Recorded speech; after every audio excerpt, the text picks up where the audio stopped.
আরহাম এই যে এই যে এই যে কত কত কত কত কত কত কত কত কত কত কত কত কত কত আলাইকুম। আমাদের নতুন অতিথি আয়রা বিবির ভাই এসেছে। দেখো মধু মধু এই মধু রসমালাই রসমালাই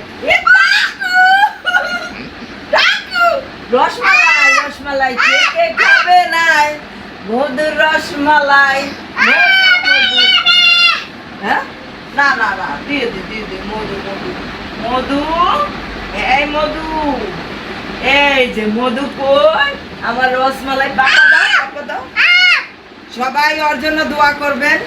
আমাদের নতুন অতিথি প্রথম ভিডিও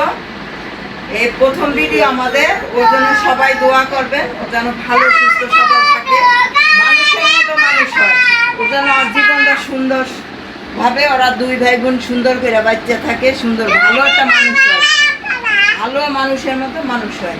দোয়া করবেন সুস্থ সবল থাকে। দেখি দেখি দেখি দেখি আরহাম, তোমার নাম আরহাম কেন জানো?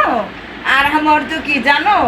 হ্যাঁ কে বোঝে না? আরহাম, হ্যাঁ আরহাম, ওর নাম হচ্ছে আরহাম, হচ্ছে দয়াশীল করুণাময়, যে অনেক দয়ালু হবে। এবং অনেকে বোঝে না যে আরহাম অর্থ কি। আরহাম একটা বাজে নাম বলে, এর লেগা অর্থটা বলে দিলাম, দয়াশীল এবং করুণাময়, সেটা হচ্ছে ওর নাম হচ্ছে আরহাম।